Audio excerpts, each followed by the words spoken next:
She never told her husband. She never told her children.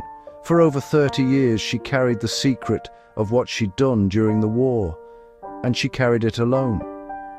When the truth finally came out in the 1970s, her grandchildren asked her why she never said anything. She told them she'd signed the Official Secrets Act, and she meant it. This is the story of the women of Bletchley Park. Thousands of them, mathematicians, linguists, crossword enthusiasts, factory workers, who helped crack the Nazi codes that were supposed to be unbreakable. Their work shortened the war by an estimated 2 years and saved millions of lives. And when it was over, they were told to forget it ever happened. In the summer of 1939, Britain knew war was coming. The Government Code and Cipher School, a small, secretive unit tasked with intercepting enemy communications, needed to expand. Fast. They set up operations at Bletchley Park, a Victorian estate about 50 miles north of London. It looked like a country house. Behind its walls, it would become the most important intelligence operation of the entire war. The early recruits were men, mathematicians, chess champions, academics from Oxford and Cambridge. Alan Turing arrived in 1939, Gordon Welchman, Dilly Knox. These are the names you've probably heard. But here's what you probably haven't heard. By 1945, nearly 9,000 people were working at Bletchley Park and its outstations. 75% of them were women. 3 out of every 4 people doing this work were women. Most of them were younger than 24. They were recruited in unusual ways. Some were pulled from universities. Cambridge's Newnham College alone sent more than 70 women. Some were spotted through a crossword competition run by the Daily Telegraph in 1942. Solve it in under 12 minutes, and you might get a visit from the military. Some were simply called up when the government conscripted all girls aged 17 and a half, and the Foreign Office interview led somewhere no one expected. Most of them had no idea what they were signing up for until they walked through the gates.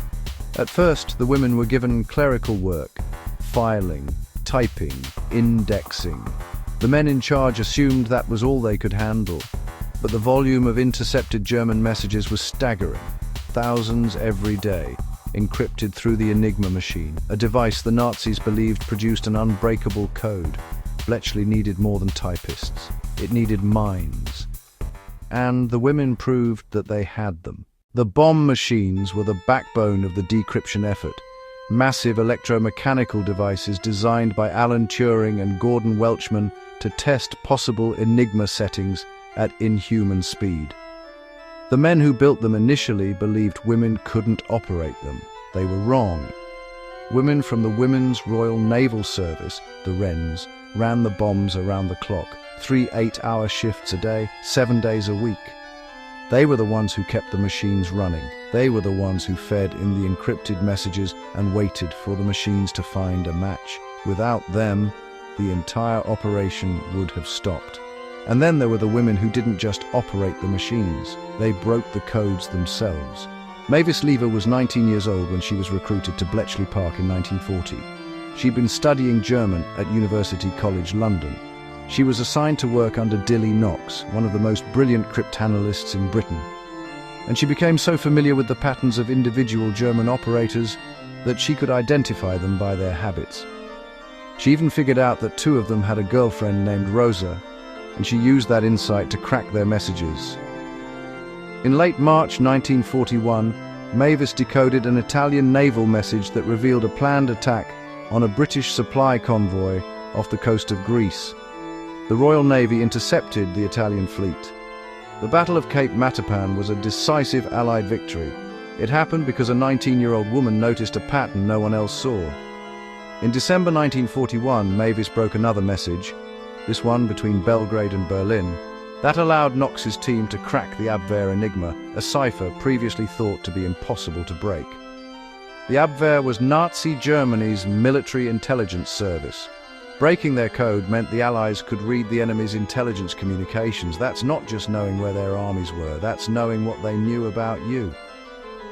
Jane Fawcett worked in Hut 6, a decoding room staffed entirely by women. The conditions were brutal, dimly lit, poorly heated, poorly ventilated. They worked long hours under extreme pressure, typing intercepted Enigma keys into their Typex machines to see if the output was recognizable German.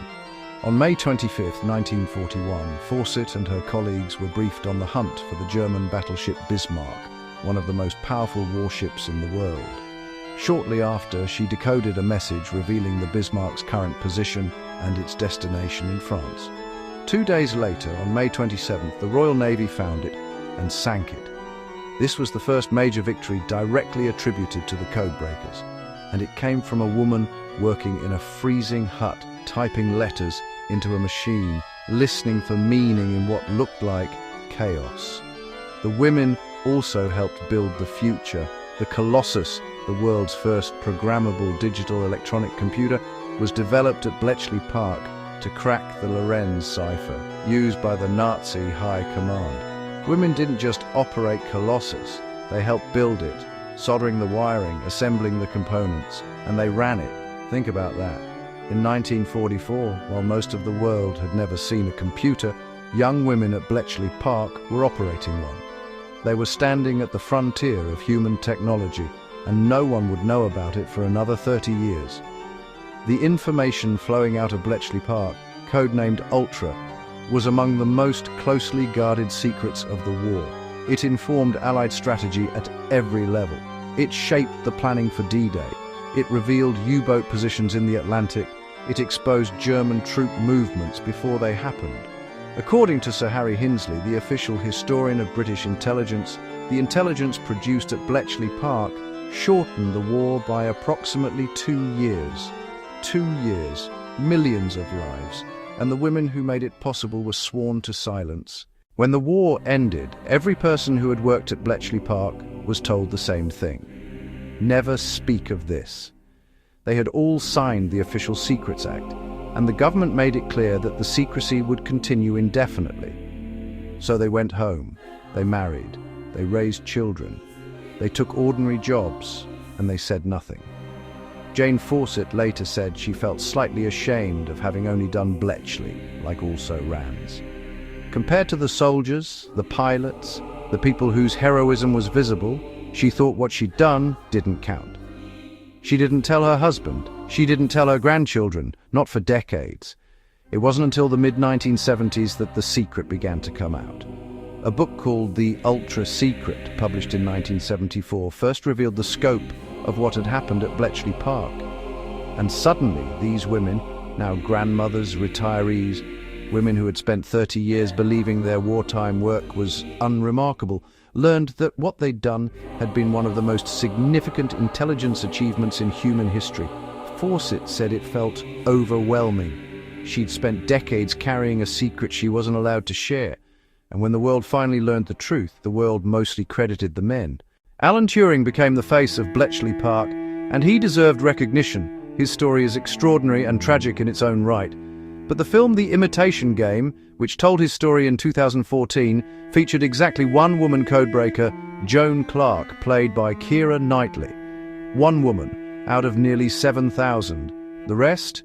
The women who ran the bombs, who cracked the Abwehr cipher, who decoded the message that sank the Bismarck, who wired the first computers, who worked 3 shifts a day in freezing huts for years, remained invisible. Even after the secret was out, the credit didn't reach them.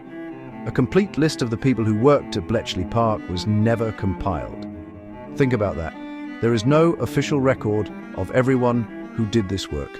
The names we have now were pieced together by family members, historians, and the women themselves, decades after the fact. Some of these women are still being identified today.